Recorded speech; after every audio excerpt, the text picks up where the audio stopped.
Hello, everyone, and happy Friday yet again. Another wonderful Friday in May. It's gorgeous out here in Southern California. I hope it's lovely wherever you are today. And I thank you for joining us. We've already got a few friends that we know. Rick Turner is out there watching. Thanks, Rick, for joining us today. He says, my former boss, hiya, Sylvia. I did let Sylvia know that you were watching, so we're gonna keep you ready for some questions. Let's see. Oh, yes. Let me introduce our guest today, Sylvia Tyson, amazing Canadian Hall of Fame award-winning artist, a singer, songwriter, musician, broadcaster, and just a wonderful, wonderful person. Many of you probably are familiar with her music with Sylvia and Ian.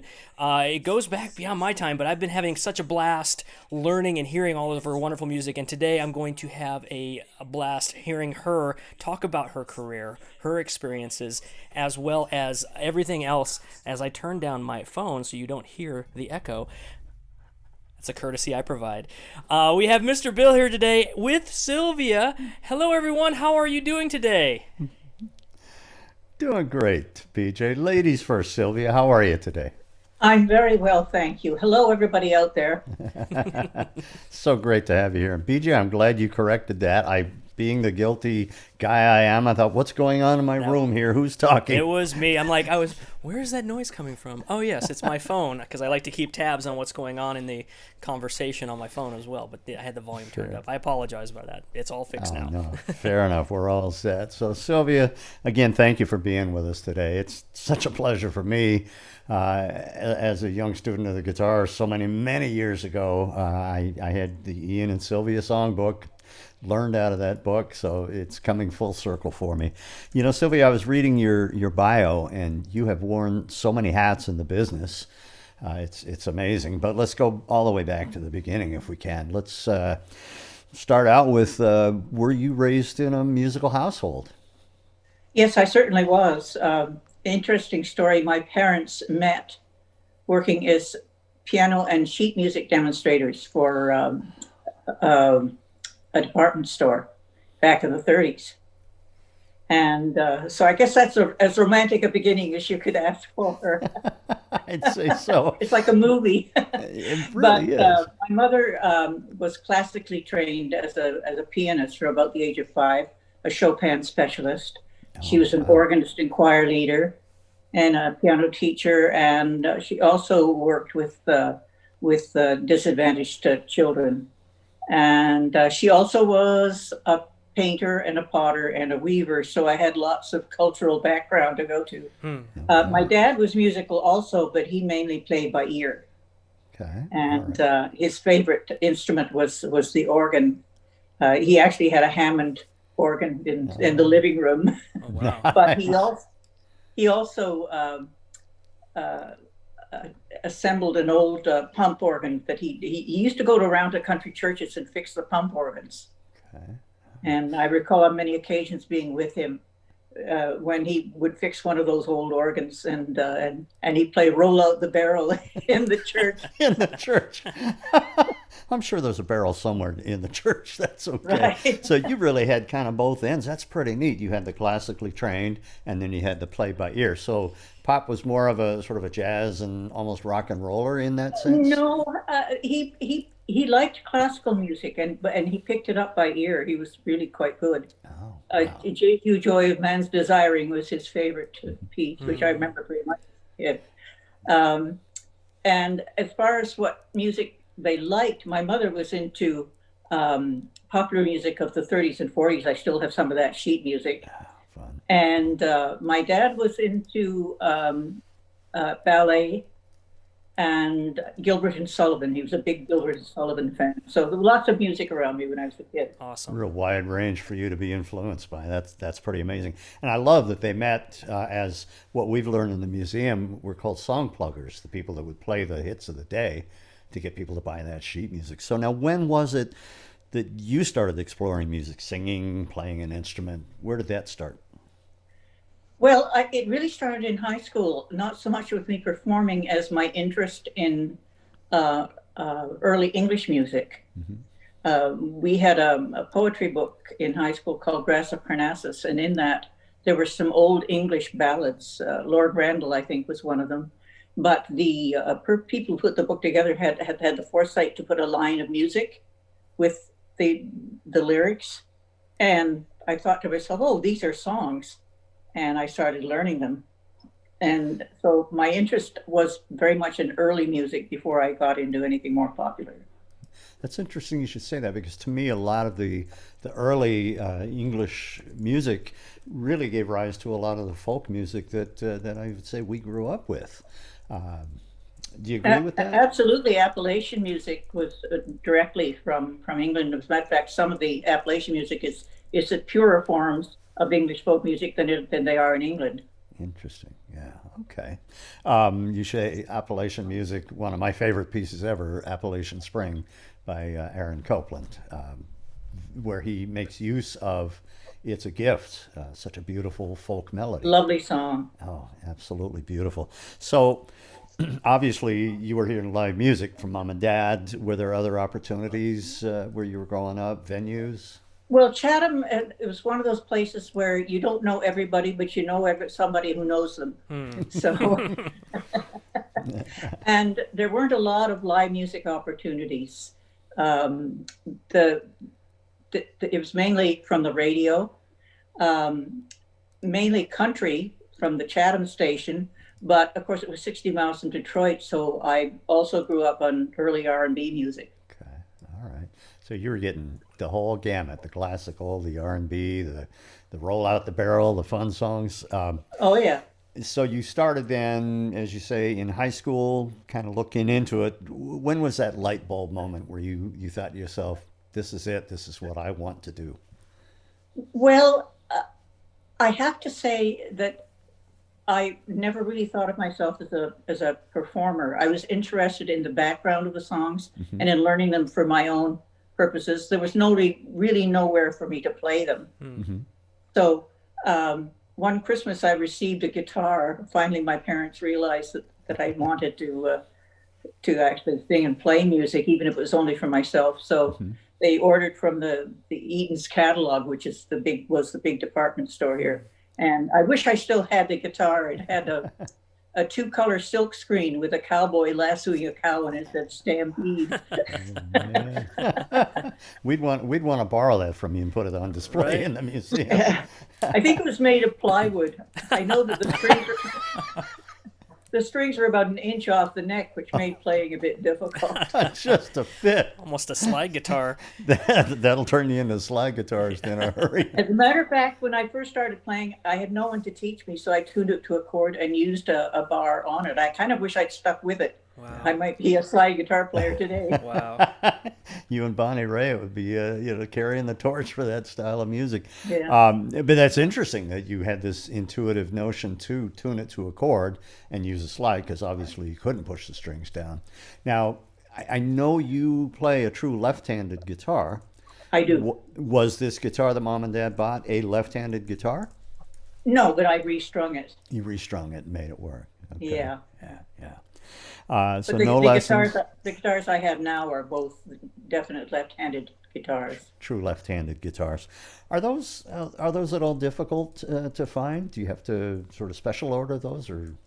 Well, the first left-handed guitar I bought from Bill Svano, who was Eric Darling's partner. Okay. And they had twin guitars made by Martin. Oh, nice. Eric's was right-handed and Bill's was left-handed. Wow. And when he sold it to me. Nice. Okay. But the one I currently use, my sort of workhorse guitar, is one of the handmade ones that Yamaha built for me. Sweet. Yeah. Okay. Yeah, I did see the Yamaha logo on top of that. I was curious as to whether that was a handmade special order guitar. That's very nice. Yeah, it has my name inside and everything. Oh, wow. Sweet. Oh, man, that's great. Can we borrow that one for the music? Sorry, I'm always working the angles here. So, all right, you then thought to yourself at a certain point, I think I want to follow this path. How did that work with mom and dad? Did they think, great idea, or, gee, this is going to be a tough road? Well, they were remarkably enlightened for the day, which was, of course, the late 50s. And I told them I wanted to move to Toronto and be a folk singer. And their response was, well, if it doesn't work out, you can always come home and get married. Jeez. Well, I'm glad you stuck with becoming a Fair folk enough, singer. I think. Yeah, right. Yeah, jeez. That, that was okay advice. But yeah, I'm glad you stuck with it and went for it. And it's to me fascinating that Toronto folk scene was kind of going on, I'd say, concurrently with the Greenwich Village folk scene in Absolutely, New York. it was, yes. Yeah. It was smaller, of course. Mm-hmm. And I think very kind of fraternal. Everybody helped everybody else. Right. And early in Toronto, I think there were more places to play than there were actually people to play in them. Okay. Of course, they didn't pay much. If you either had a basket collected or you got $25 for the night. So, You know what? I don't think that's changed much these days either. well, it's kind of gone back to that, I think. It has. The pay to play thing, boy, I hope that's going to turn back around. So you're starting to play, you're starting to look into working in these kind of places. Now, I know you play guitar, and I've seen photos of you holding an accordion. You also play the auto harp and the piano. Question for you about those is, as you started to add singing to what you were doing, was there one of these that became your sort of go-to accompaniment instrument? The guitar is what I use mainly when I perform. Mm-hmm. I taught myself to play button accordion about 9 or 10 years ago. Oh, okay. And the piano, my mother, of course, was a piano player and an excellent one and tried to teach me, but it worked out the way that usually does when some of the family tries to teach you to do something. So I use it as a writing instrument, but I don't play it on stage. Yeah. And the auto harp, before I actually was playing guitar on stage with Ian, he bought me the auto harp because I was a big Maybelle Carter fan. Oh, okay. All right. So I taught myself to play the auto harp, and you can certainly hear it on some of the early recordings. Yeah, absolutely. And that's a great accompaniment instrument as well. So you said something about piano. You use it for writing, not necessarily for performing. Between piano and guitar, when you're sitting down to write a song, do you find that the song takes sort of a different direction based on which of those instruments you're using to write? Oh, well, I generally write lyrics first because words are easier for me than music. Mm-hmm. I have to work hard to come up with good melodies. And so a lot of sweat in the melodies that I produce. Yeah. And I think it even gets harder as you get older because you're more critical. And gosh, the writing process, what can I tell you? It's much easier when you're younger, as I say, because you're less critical of what you do. Right. I didn't really start writing until, of course, Ian and I were hanging out in the village in the early 60s, and there was Bob Dylan writing songs, and we thought, well, if he can write songs, we can write songs. Little did we know. Sometimes less knowledge is actually better because then you just get out there and you go for it, right? Interesting, because you said, one of your quotes I read said, I've always been primarily a writer, as in writing songs. And I think that's true of so many hit makers. They were sort of behind the scenes, people like Dolly Parton, Barry Manilow, Paul Williams, Willie Nelson. Did you ever think, this is good for me, this is what I want to do, is write songs and then send them to other artists to perform? I think I became aware pretty early on that the only way people were going to hear my songs is if I got up on stage and performed them. Okay. So I never really did write for other people. Okay. And that's never been a concern of mine. And just as it's never particularly been a concern of mine to try and write in a certain vein, Mm-hmm. I tend to give lyrics the music they require rather than try to slot them into some kind of popular form. Right. Okay.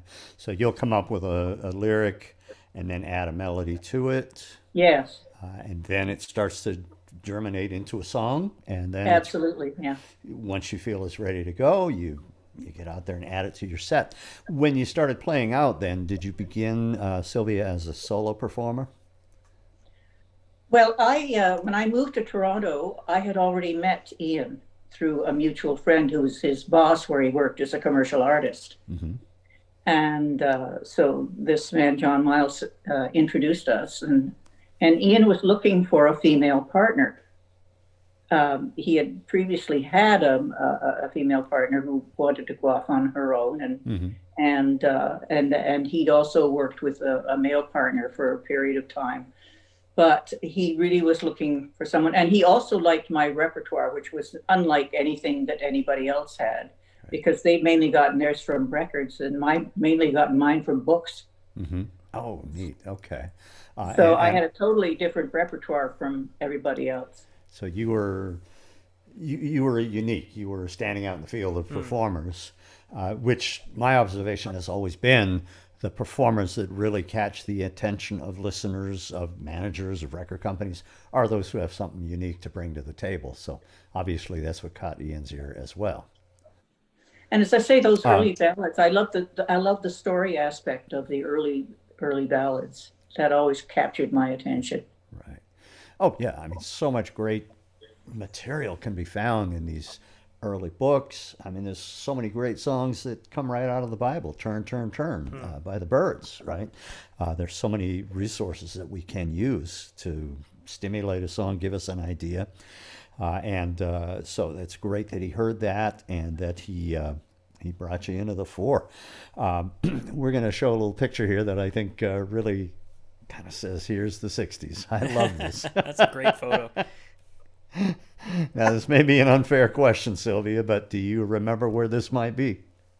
Well, I have no idea. I can't see any background. It would have been probably mid-60s, judging by the jewelry. There you go. Good. I love that. So you started in Toronto and then eventually moved on down to Greenwich Village. So were you feeling sort of that pull from the New York folk scene to get on down there?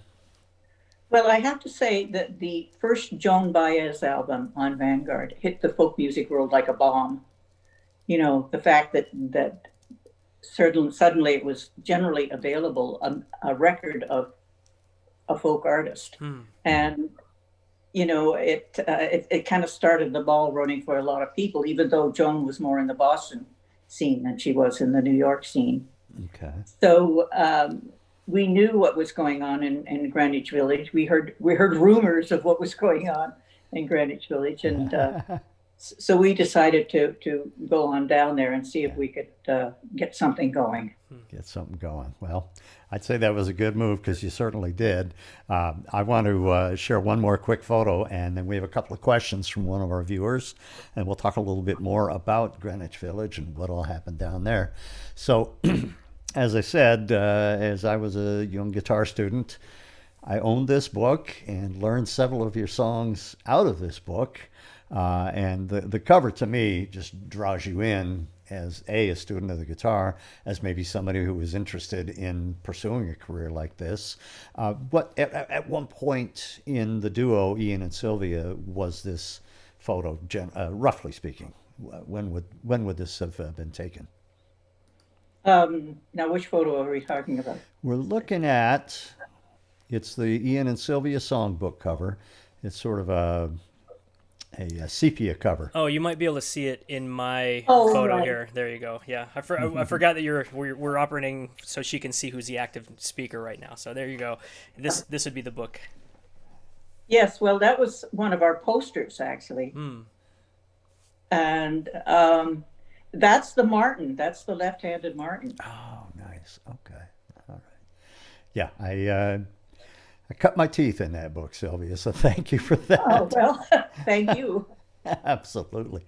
Now I have a couple of questions. As you know, we're the Museum of Making Music, and we are very reliant on volunteers to help us do what we do.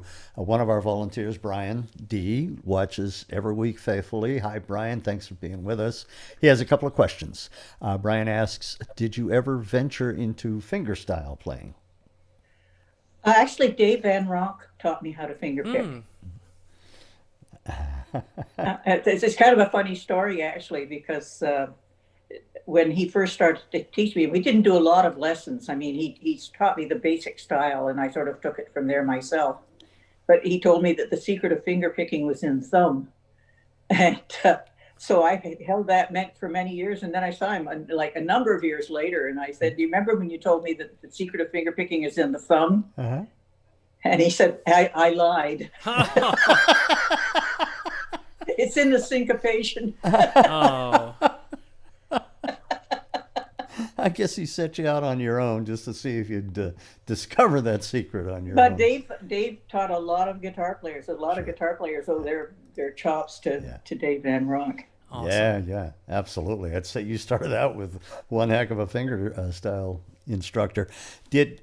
When he was teaching you, Sylvia, were you using thumb pick and finger picks, or what was? I was using bare fingers, which I did up until about 2 or 3 years ago, when I found finger picks that really worked for me. Okay.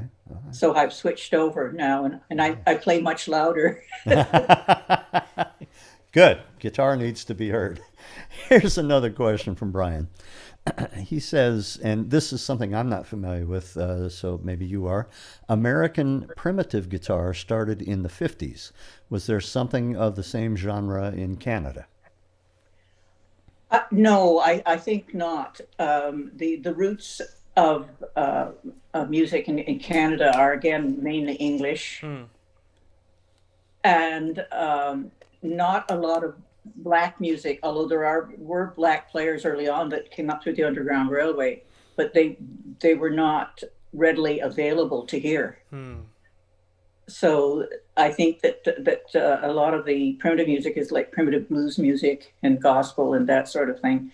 You didn't really get that up here. Got it. Okay.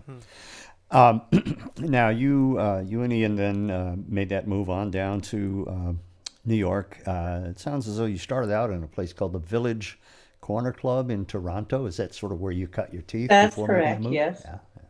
Yeah, that was one of the places we played. I actually started out as a solo artist in a place called the Bohemian Embassy. And Don Cullen, who ran the Bohemian Embassy, it was a second floor loft on Yonge Street, which is the street that runs right up the center of Toronto for about 200 miles. And it had been a loft, they had the big loft doors that opened on the back alley. So on hot nights, we could get some air through the place. But it was a coffee house. And I was the only musical performer on poetry night. So there I was, sort of comic relief amidst all those very serious poets from U of T, one of whom was Margaret Atwood, by the way. Okay. Yeah, if you are familiar with the series The Handmaid's Tale, that's based on her book. Yes. Wow. Absolutely.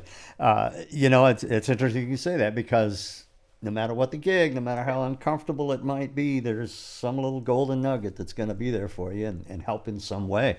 Now, when you and Ian then headed down to New York, I understand your goal was to find a manager. Was this like, we're going to go do this, or was there some trepidation? How did that feel, making that's a big leap? Well, when you're young, you basically are fearless. Amen. So we hopped in a car with a friend, Ed Cowan, and our friend Joe, who was a newspaper reporter, and just drove down. And we had some names of people there weren't that many managers in our area of music at that point. Yeah. We knew about Albert Grossman because of his connection to the Newport Jazz Festival and Folk Festival, and he shared an office with George Ween. Okay. And so basically that was the first door we knocked on. It was a big was probably once a private home on Central Park West. And we auditioned right in the middle of his office, which was this huge kind of living room with a couple of desks in it. And his response, as I recall it, was, "Well, I really like you, but I've just signed this trio and I don't know how much time I'm going to have." And that trio was? Peter, Paul, and Mary. Oh, So let me get this straight. Albert Grossman was the first manager you approached. Is that correct? Absolutely. He was Start the right only at the one we top. approached because he decided to take us on. So He did. What changed his mind? Because I was reading about that, and Peter, Paul, and Mary, and a couple of the people. Who else I see here? Odetta, Jimmy Witherspoon, some other people on his Bob rosters. Gibson. Yeah. Okay. What changed his mind? What made him think, well, maybe I do have time? I think he decided that we were low maintenance.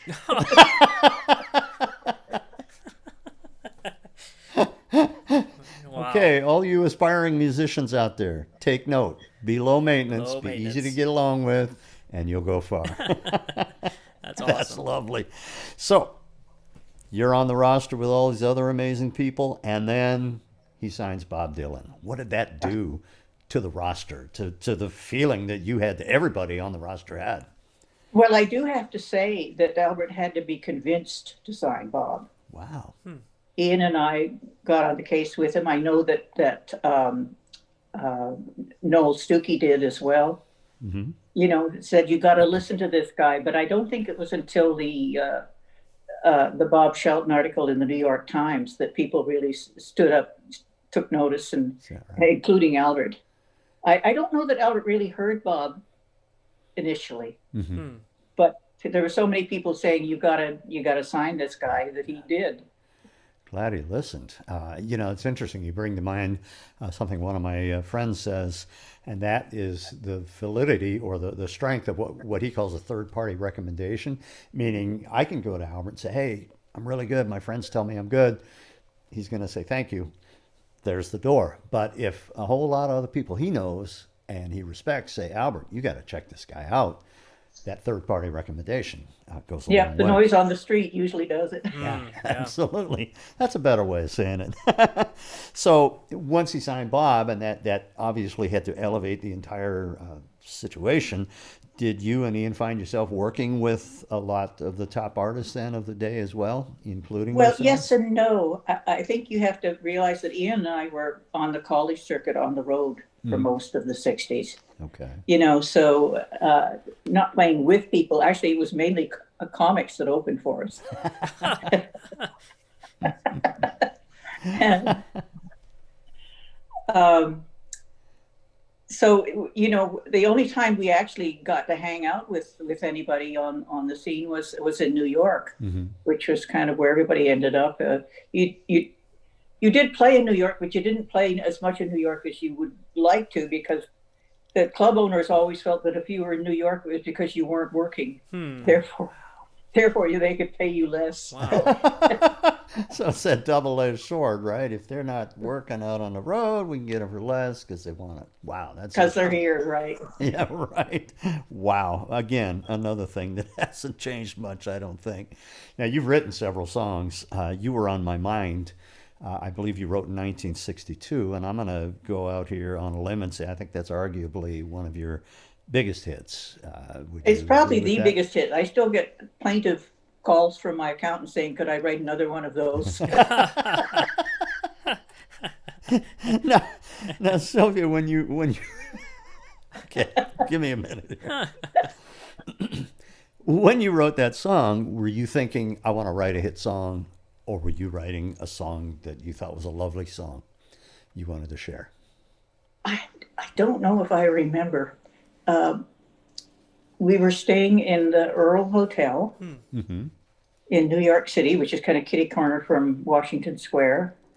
It's now a very chic boutique hotel. It certainly wasn't in those days. And we had a so-called suite in the Earl. And one of the good things about it was it had this enormous old-fashioned cast iron bathtub. And that song was written in a bathtub in the Earl Hotel. Oh, wow. I wasn't taking a bath. It was the only place the cockroaches wouldn't go. Oh, no. Just tell us that those aren't what was on your mind when you were writing. No, I think that the reason I wrote the songs because, as I say, people were really starting to write songs, and it just sort of happened. Yeah. And it was written on the auto harp, by the way. Oh, neat. So when you added that to your set list, what kind of reaction did you get from audiences when you said, "I've got this new song"?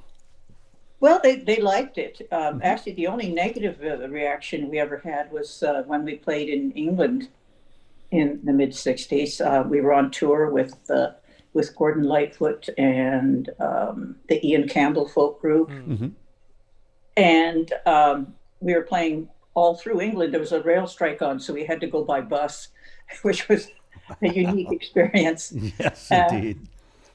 And we were playing in all of these, the major southern British towns.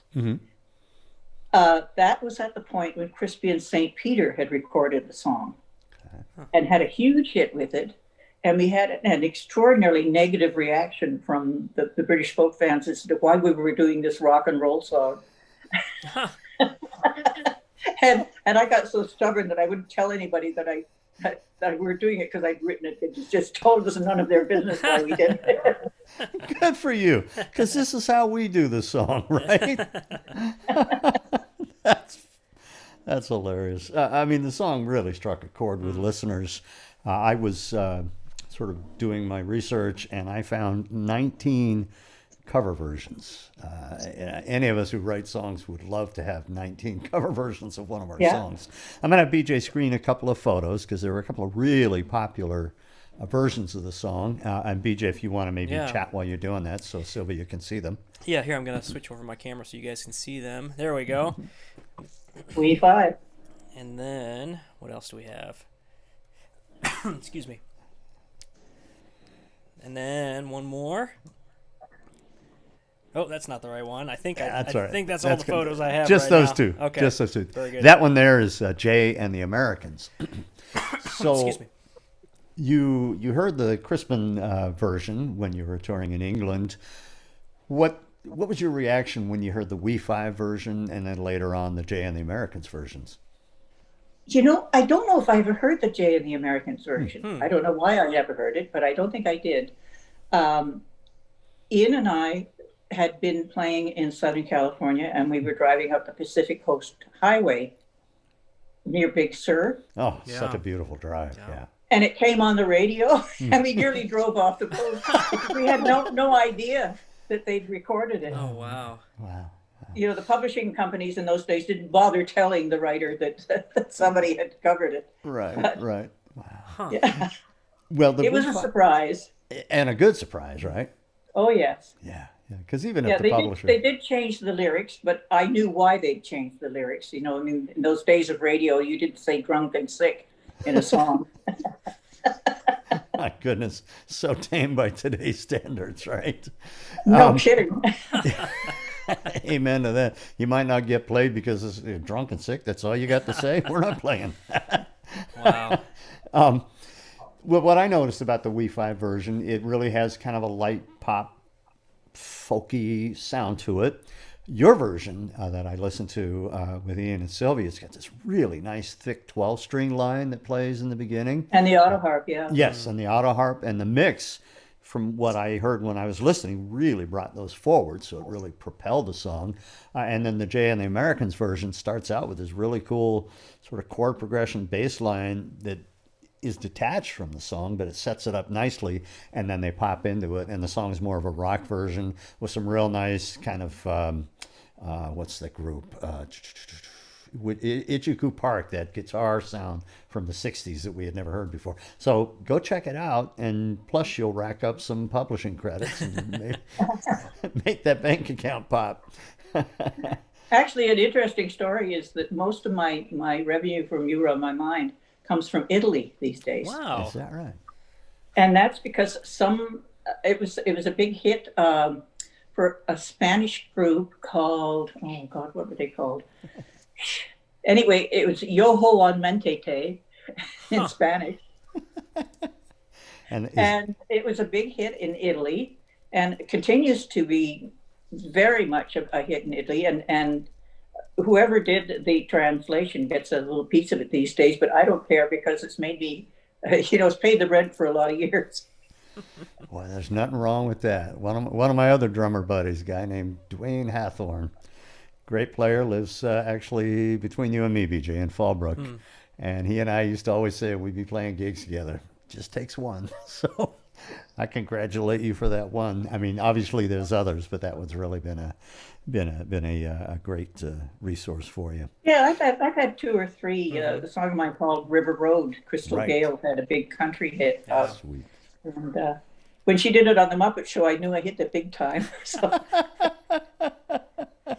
What? Yeah. What is the there's a gauge that artists use that I've only heard rumors of this, so you might be able to clarify. But if it's on the Muppet Show, yes, or if Weird Al Yankovic decides to cover it, so those are the two thermometers that I've heard that you like. You know that you've made it, or 19 covers of a song before. You know that's there's so many rulers that you can measure the success by, but just the sheer volume and the duration of your career overall is just a moniker of what you've been able to do so far. So I'm, hats off, Sylvia. You're an amazing musician and songwriter. So thank you so much.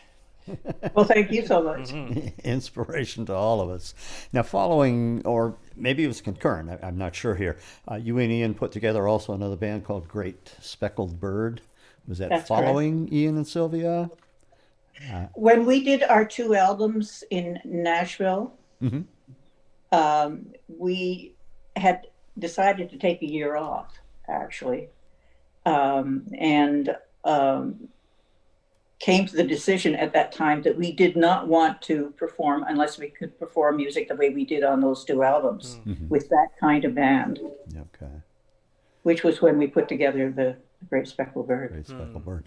And it was a decidedly different style of music than before, yes? Yes, and we had some pretty heavy duty reaction to it. I remember doing a concert in London, Ontario. It was a sold out concert, and there were people in that crowd that when they saw Steele on stage got up and walked out. Okay. And that was Buddy Cage on Steele. Yeah. I mean, you've got this tremendous steel player, and all they had to do was see it. Listeners, always keep your minds open. You're reminding me of a story about the Carpenters when they put out a song that had sort of an overdriven guitar straight through the board, and they got all kinds of flack. People saying, "Oh, now you're going Hendrix on us." You know, just relax, enjoy the music, enjoy what the artists are offering, because it's going to be good. If you went by what the hardcore crowd wants, you'd never do anything new. Yeah, right. Yes, you have your dedicated fans, and this is what they see and want to hear. So again, hats off to you for saying, well, this is where we're going now. Yeah. Now, after the Ian and Sylvia project and the Great Speckled Bird project, you found yourself back on your own as a solo performer? Yes. We had been diverging musically for quite some time. Our tastes in music were very different. Got it. And we managed to hold it together for quite a while, but it became apparent that our interests in music were very different. And without going into the personal relationship, which is another story altogether. But yeah, I decided I wanted to do some stuff on my own. Ian had been doing a television show that was basically his show. I did appear on 2 out of 4 shows, sort of, but it basically was his show and the kind of music he wanted to be doing that was basically country based, which I have no objection to, but it was his show. And I was raising our son at the time and needed more time at home as well. Yeah. So that's kind of when it started to change, to sort of come apart. Nothing rancorous, just sort of natural progression of things. And that's part of the human condition, natural progression. I mean, the Beatles, when they got together, boy, these 4 fellas were just locked in as to what they were doing, and it's natural. George got more into the mystic, the Eastern. John wanted to get a little bit more experimentative. So it's going to pull you apart. That's the human condition. But now, interestingly, because to me, when you then again became a solo artist, performer, writer, you added a whole bunch of other things to your bag of tricks: producer, band leader, music publisher. Did that all sort of fall into place at this point? Well, considering it's been what about a 60-year career, it didn't all happen at once. So it just again, I tend to fall into things, but I also have a tendency when I'm offered something that I don't think I can do, I always say yes. and figure out how to do it. Boy, that you are speaking to the choir right now, because that, I think, is the key to a successful musical career. Any career, really. Say, yes, I can, and figure it out if you don't already know how. So as you started producing then, you did establish a record company, Salt Records. You're producing artists. When you were on the other side of the glass as producer, do you feel that sort of that gave you a bit of an extra edge in as far as getting the right performance out of your artists? Well, let me make clear, I never really got into the technical side of producing, just as I've never really gotten into the technical side of using a computer, as you found You'd never know it this afternoon. Yeah, everything's working fine this way. Yeah, we're great. I generally was a co-producer rather than a full producer. And I mainly worked on my own projects. Actually, interestingly enough, the first band that I put together after Ian and I split up, Dan Lanois was my guitar player. Oh, wow. And so, of course, I did record. First, he and his brother Bob had a studio in his mother's basement in Ancaster, Ontario. And then he opened the Grant Avenue studio, which of course was his home studio, with his brother Bob and Bob Deutsch. So that was an interesting kind of thing, that the early bands that I had were pretty straightforward. He played guitar mainly, but he also played steel. He's a lovely steel player. And sort of went from there. I had a difficult time initially establishing myself as a solo artist, because Ian mainly sang the leads in what we did on stage. And I think people knew what Ian did as an artist, but they really didn't know what I did as an artist. And I was fortunate in having a friend early on who's an excellent publicist called Larry LeBlanc. And Larry is now a widely acclaimed musicologist, but at that point he was working as a publicist, and he kind of, between the two of us, we established me as a solo artist. Good. I mean, it takes, as you say, a really solid publicist to get behind you, to get the word out. Hey, check her out, because she's got something to offer herself. We heard a lovely version of You Were On My Mind just this morning. One of our NAM staff members does a little radio program in the mornings before we start our workday. And on Fridays, he features our Mom at Home artist. And one of the selections was you singing a solo version of You Were On My Mind. It was beautiful. It was lovely. I don't remember which album it was from, but lovely version of that. Thank you. So, absolutely, thank you. And I'm going to throw some props your way here, because as I was reading this, I was going, wow, where do you find the time? You've written over 200 songs. You've done 10 albums. You've performed on and hosted several TV radio broadcasts. You serve on several boards. You have, and congrats for this, been inducted into the Canadian Songwriters Hall of Fame, and you are a recipient of the Order of Canada. So we just want to congratulate you on all those accomplishments. Well, thank you. I have medals. That's amazing. That's awesome. I love that. Can I get a T-shirt that says "I have medals"? You can have medals printed on it. Ooh, that's even a better idea. Wow. See, okay. Now I love surprises when I'm getting ready for Mom at Home, and so as I was researching you, I'm looking for pictures and cool things, and I came upon this photo that I said, "No way, seriously." We have Jim Cowan to thank for bringing you here today with us. Thank you, Jim. But also, Jim put you together with a couple of other artists that we have had on our show. Cindy Cash Dollar and Scarlett Rivera. And I want to talk to you about them a little bit, but since we're giving you some props and kudos, I want to share what both Scarlett and Cindy said when I wrote them and said, hey, we've got Sylvia Tyson on our show. Scarlett said, working with Sylvia was a dream. I adore touring with her. She is the epitome of elegance, class, and brilliance. That's from Scarlett Rivera. Oh, Cindy... Scarlett, my dear. Cindy Cash Dollar says, oh, Sylvia, love her. Please tell her hello if you get the chance. Did a West Coast tour with her and Scarlett and my friend Jennifer Condos on bass some years ago. So sounds like that was a great show. Can you give us some highlights, share some fun facts about performing with these amazing artists? Oh gosh, it was all a bit of a blur, because I had not played in the States for a very long time, and it was great having those women working with me. I mean, they're terrific players, and unique for me because I'd always had a female piano player in my band, but I'd never had other female players in the band, and it was a real treat. So hopefully we can do it again.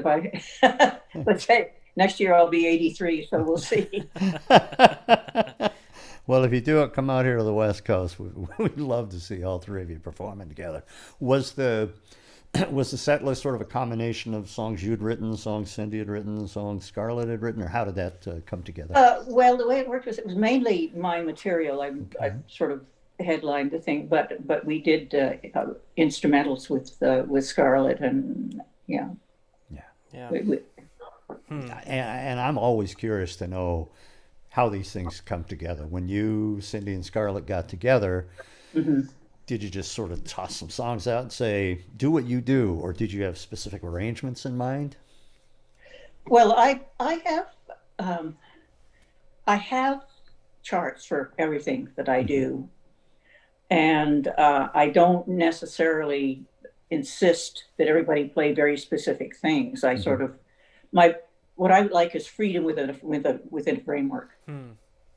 Ooh, I like that. Yeah. Freedom within a framework. Yeah. Okay. And so that's mainly how we did it. The charts were there, the chords were there, and the basic ups and downs of the arrangements were there. But the ladies just played what they felt like playing, and it was brilliant. Wow. It works, right? And I think that's always a better approach, especially when you're working with artists of that caliber, because if you say play these notes, they can do it, but it might hamstring them a little bit in terms of what they would like to flower with and really share in the songs. And how long of a tour was that? I think it was 5 or 6 dates. Jim would probably remember better than I would. It was all a bit of a blur for me. All right, Jim, we're throwing a question to you. Put it in the chat for us. And currently, you've been writing, singing, creating beautiful music with a group called Quartet. Could you give us a bit of the origin of Quartet and tell us a bit about the... Quartet has been a group for almost 25 years now. Which is longer than a lot of marriages, I got to say. Longer than mine so far. I've only hit 15 this year, so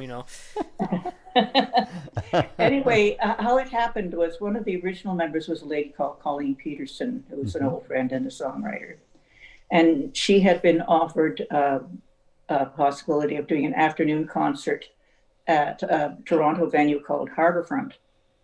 And it was to be a concert of female songwriters. So she called me, and she called Caitlin Hanford, and Cindy Church had been exchanging mail, the kind of friendly letters with Caitlin, and Caitlin suggested Cindy, who was out west in Alberta. Unfortunately, Colleen died after our first album. She was on the first album, and Gwen Swick joined us. Again, the thing that's interesting about Quartet is all of us are songwriters. Yeah. And we all contribute songs to Quartet.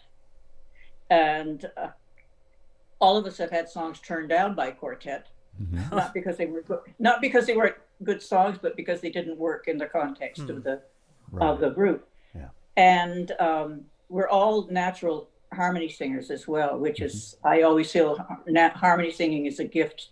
It's not something you learn. Absolutely. Yeah. And so we all are harmony singers as well. So we just naturally, that afternoon when we did that concert, we were rehearsing for it, and we all knew each other's songs, and we started singing along on those songs, and discovered that we had a pretty nice and unique blend. Right. And we did the show that afternoon, and immediately started getting calls. We got calls from newspapers and CBC radio and CBC television, and it just kind of happened. It obviously there was something going on, and we maintained that blend and that ability to put a song across, and it's a marvelous experience. All of the members of Quartet perform solo as well, and we look at it as an equal but separate career. Quartet from our solo careers. Right. Yeah, and you all have so much to bring to the table. Like you say, some of the songs get selected, some get rejected, but you're all established enough and comfortable enough in your own skin to where you say, okay. Yeah, and I get to sing bass, which is more fun than anything. Awesome. What's that line? Daddy sang bass, Mama sang tenor. Yeah, Mama sang bass. Daddy sang tenor. I love it. Well, we're going to share a song from your album Rocks and Roses, and it's called Arkansas Travelogue. It's a fun song, and obviously it has a story. Could you set it up for us before I have BJ play it? Back in 1964, Ian and I campaigned for Lyndon Johnson. Now, you may ask yourself why we were campaigning for Lyndon Johnson. But there were a couple of reasons. One was that Lucy Baines Johnson was a big fan of ours and used to come to see us at the Cellar Door in Washington, D.C. And she really wanted us to do it. And of course, the other reason is he was running against Barry Goldwater. And so we didn't whistle stop with Lyndon. We whistle stop with Ladybird. Oh, okay. All down through Arkansas, as a matter of fact. So the song is not so much about whistle stopping with Ladybird as it is the roadside attractions that we found traveling, by bus and by car. Farron Young was on that tour as well. Oh, fun. Okay. Yeah, and that's where we met Ben Keith, who later played steel with us. That's another story altogether. That'll be our Sylvia Tyson Part 2 interview. All right. And you know what? Anyway, it really was, as I say, the roadside attractions we saw as we traveled through the blue highways in Arkansas. And I'm glad you point that out, because we miss so much of that in this jet set age. I mean, it's nice to get somewhere in an hour versus 10, but you miss so much of that Americana. BJ, why don't we go ahead and share this song? Absolutely. It's lovely and fun.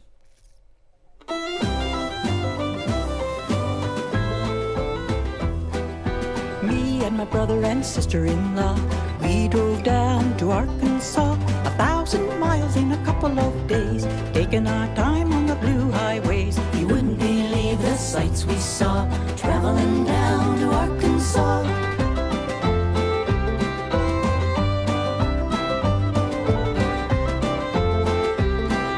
Traveling down to Arkansas. The house of pigs sold barbecue, and pigs of every stripe and hue.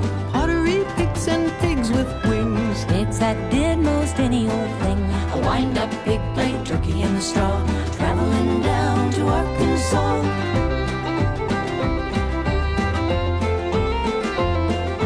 Hey, kick a hey, kick a hey, kick a shaw, traveling down to Arkansas. We stayed that night at the Shady Pine Grove, snuck in our cabin by 10. Up in the morning at the crack of dawn, and on the road again. The reptile farm had gators and snakes, and a dancing bear that drank milkshake. The roadside stand sold jellies and jams, Jumping jacks and country hymns, and even a crazy quilt for Ma, traveling down to Arkansas.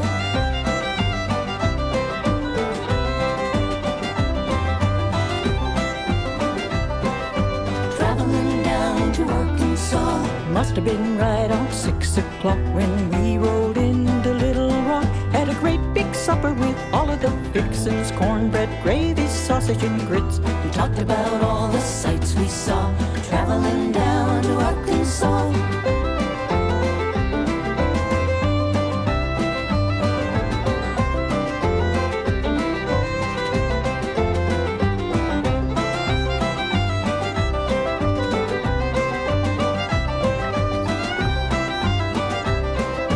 Traveling down to Arkansas. Oh, that was fun. I love that. That's amazing. Especially the milkshake lyric. I love it. Just makes you smile. Sure does indeed. You know, as I was listening through to this again, Sylvia, I got to wondering now, in addition to singing, do the members of Quartet play any of the instruments? I mean, I know you play guitar. Is the fiddle one of your singers as well? No, we had the studio musicians. Gotcha. Okay. We tend not to play we do play instruments, but we tend not to play them on recording sessions because we can get people who are so much better at it than we are. That's how studio musicians stay in business. Amen to that. You know, believe it or not, we're almost up on the hour, and I want to respect your time and our listeners' time. So before we ask a couple more questions, I want to make sure everybody knows where they can find your Quartet albums, information about what we're going to talk about in a second here. What would be the best place to find that? And BJ will put that on your show listing. Well, you can go to the Quartet website, Okay. which is www.quartet.com, and that's quartet with 2 T's and an E. Oh, Okay. And you can be guided there as to where you can find most of the Quartet stuff. And there's information on me. I have a page there too, and so there are links on that website that will get you to what you want. Great. Fantastic. All right. So BJ will put that up there. Everybody can check that out.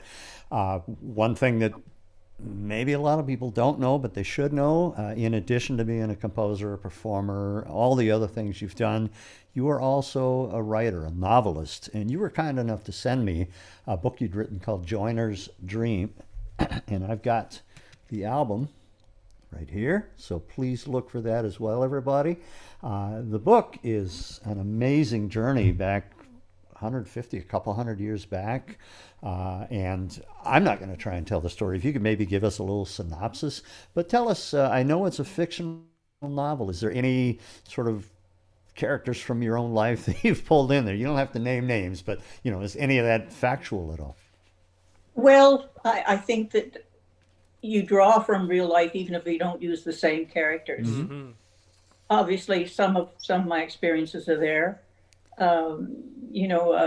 Having had some family familiarity with one of the themes in Joiner's Dream, which is manic depression. Mm-hmm. That and the fact that, of course, I've been in music for pretty much my entire adult life, and the fiddle has been a part of that. So the fiddle, Old Nick, is as much a character in the novel, and is the thread that carries through the novel, as handed down from one member of the family to the next generation. Right. But there are other aspects of the family as well. It is a family saga, but it's an interesting family in that it's in the form of a journal Mm-hmm. that's kept by one member of that family for all of those generations. And generally, it's the one that was the most like the previous member, and that previous member probably had some less than desirable traits that keep showing up through the family. So it all keeps rolling along. It does. But in addition to the less than desirable traits, there's also that musical thread. Old Nick the violin getting passed down from one generation to the next. It's an epic story. It sort of had a Thornbirds vibe to it. Have you ever been approached by anybody wanting to do, say, a mini-series of this story? I wish. I do too. So let's put that out to the universe, see if that happens. No, I always thought, and I hoped that it would be a kind of a British Canadian miniseries, or so that somebody would pick it up, because I think it serializes quite nicely. Mm-hmm. Yeah, it really does. I could see that going, say, over 4 or 5 nights very easily. So, and the other thing about it is that some of the characters, although it's not the same character in each chapter, that there's enough of the previous one that almost the same actor could play them going on. Oh, that's an interesting concept. Yeah. You should get with a producer and say, okay, you know, Stallone was able to do it, right? He said, I have this idea, and he made it happen. So let's get out there and make that happen. He's such a great fiddle player, too. Okay, I wasn't suggesting him for your movie. I never read that from his personality. I'm like, oh, all I'm saying is you go to the producer and say, I've got the idea all laid out. All you got to do is make it happen. So you wrote Joiner's Dream, but you also started out with a book called And Then I Wrote, The Songwriter Speaks, which is quotes from a wide range of songwriters. Wonderful idea. I actually co-edited that with Tom Russell. Mm-hmm. And we started collecting quotes from songwriters about songwriting, every aspect of songwriting. Unfortunately, it's out of print now, but I'm hoping, since we have the rights to it, to get it out again, because I know from people who've had it that they've just loved this input from all of these different writers from all of these different genres. Yeah. You know, amazing. There's some favorite quotes of mine. Where one of the quotes that I loved was somebody had asked, what do you write from real life? And the writer said, well, I write from real life right up to the point where it doesn't rhyme, and then I make the rest up. And that's pretty much how it works. That's great. Until you get to oranges, right? What happens? Right, now where do we go? But it's great that it's such a wide cross section of writers, because that gives people sort of this little historical perspective as they go along too. Well, as I said, it's everybody from Stephen Foster to Stevie Wonder. So yeah, it's great. I hope you're able to get that republished. And then recently a series of murder mysteries, I believe 3. Yes, well, those are unpublished. I've written a series of 3 murder mysteries, and currently starting on the 4th. It's a Canadian setting with a female protagonist. Fantastic. And I fingers crossed, we'll get it out there eventually. Wow. Good. Well, we'll keep throwing that out to the universe and hope we can help in our small way. I'm going to close with a quote of yours that I read also that I thought was great. You said, I enjoy the past, but I don't want to live there, which I think is what has kept you moving forward.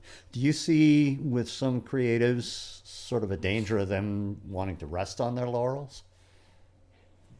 I think that there are performers who reach a certain level in their careers, and then they don't move forward, and they kind of rely on what they've done in the past to sort of keep it moving, but you kind of feel like their heart isn't in it. And I would hate to be in that position. I'm not a, I love hearing those golden oldies as much as everybody else, but I wouldn't want to be doing them for the rest of my life. Right.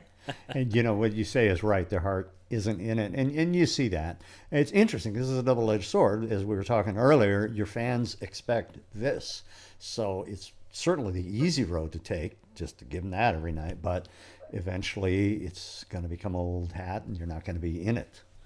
Well, the other thing is too, yes, I do You Were on My Mind. I do River Road. I do those songs that people know. But it's mainly in a context that allows them to hear the new material. Right, yeah. And you're going to add whatever your style is right now, you're going to add that into the mix of the old songs and bring them this new, fresh life. Absolutely, and dependent on whoever I'm playing with at the time. Right, yeah. Which, again, goes back to the Cindy Cash Dollar Scarlet Rivera tour. Please bring to the table what you bring, and that's going to enhance the song. It's going to move it in different directions. Now, you're career, as BJ said, is stunning. It's huge. It's wonderful. If someone were to come to you and say, gee, Miss Tyson, I want to jump into this crazy world of making music, what advice would you give them? Oh gosh. I know we don't have another hour, but I'm afraid I tend to go for the humorous one. You know, the old George Burns line about advice to young comics, which is always take your wallet on stage with you. Oh. But I guess if I had any advice to give, it would be just to believe in yourself. You know, the people who give you advice, and you can listen to that advice, but it's not always right for you, and you have to learn to pick and choose what works for you and stick to it. I have to say, I don't think I'd like to be a young artist starting out today. I think it'd be really hard. Tough. Yeah. The shelf life is very short. If you don't make it happen right away, you're done. Versus 50s, 60s, you had maybe 2, 3, 4 shots to make something click. And you have to be really agile too. You have to know so many formats, you know, for your music. Yeah. It's a different beast out there. Well, I'm glad that you were able to make it work for you, because as you know, I'm sure you dealt with plenty of people saying, you serious? You really think you can do that? Or, gee, I wouldn't do that if I, tough road, so on and so forth. Like you say, you just got to put your nose to the grindstone and say, this is where I'm going, this is what I want. So we thank you, we congratulate you, and it's been a wonderful afternoon. Thank you. Well, thank you. I've enjoyed it immensely. Wonderful. Well, thank you, Sylvia. Thank you, Bill. I'm going to go ahead and we'll bookend today's episode with upcoming. And again, if you want to learn more about Sylvia's Quartet, that's www.quartet with 2 T's. And was it an E at the end? I've forgotten. Okay, so that's correct. 2 T's and an E at the end. So QUARTETTE.com. So I'm going to go check that out right after we're done, because I love that song, and I want to go hear more. So I want to see what's happening with them. Other than that, what do we have on the horizon? Coming up, that's 2 weeks from now. How about we go to next week? There we go. We have Mr. Chuck Sirac, founder and CEO of Sweetwater Sound out of Fort Wayne, Indiana. He's going to be sharing with us what it is like being an online retailer, how he got his start, his history. And we are going to be joined by our very own NAMM CEO, Joe Lamont, who will be helping us conduct that interview. It'll be a fun conversation, because these two gentlemen are just stalwarts of the industry and have so much to talk about. So I'm really looking forward to that next week, May 21st at 2 p.m. And then following that, another music products industry related episode, Mallory Nees. She is the social media strategist for Reverb.com. Reverb.com is an amazing, it's taking instruments and getting them into the hands of musicians who need to get rid of them, but also musicians who are looking for unique instruments, not just unique instruments, but instruments all over the place. You can kind of compare it to the eBay of the musical instrument world, but they have taken it far beyond that traditional model and just made it something amazing. Now it's a modern day musical instrument online candy store, basically. So 2 weeks of basically online candy stores of musical instruments with these wonderful retailers. So we're going to be talking to, again, Chuck Sirac on May 21st, and then Mallory Nees on May 28th. And that will take us to the end, the conclusion, the finale of today's episode. I want to thank Sylvia once again. Thank you so much, Sylvia. I just loved hearing all these aspects of how your career went and what you're doing now. I didn't realize there was 4 murder mysteries. That's amazing. Can I ask a question too? Just one more question. When you started your career, what would you say to yourself now, looking like, hey, guess what I've done, to your younger self now, just looking back, everything you've experienced? What advice would you give yourself, or what kind of insight? I really don't know. I was talking with a friend the other day who's a writer, and I said to him, I look back on some of the stuff that I wrote early on, and I think, who was that person? I mean, that was really good. Did I write that? It was very strange. Amazing. That's a fun thought exercise, just to look back and at your own personal being, and to say, wow, I did some really cool things, and I'm still doing really amazing things. So what a cool thing to be able to do, Sylvia. And we appreciate your time today. And everyone out there, thanks for joining us. Thanks for the wonderful questions, and thanks for being a part of this conversation. Until next time, we hope to see you next week on Mom at Home. We also hope to see you soon at the Museum of Making Music. We are almost 1 month away from reopening to the public. We are going to reopen on June 15th. It will be an amazing time for us. We're really getting excited about that. Coming in the next couple weeks, you're going to go ahead and be able to reserve admission for that grand reopening. So we encourage you to check out our website. We've already posted some information. You can learn more about the reopening and some of the new things that are going on as far as getting into the museum. museumofmakingmusic.org/reopening is the site that you can find the information about that. So until next time, we hope to see you again here on Mom at Home. Until then, again, I'm going to say it more than once. Take care, everyone, and have a great weekend.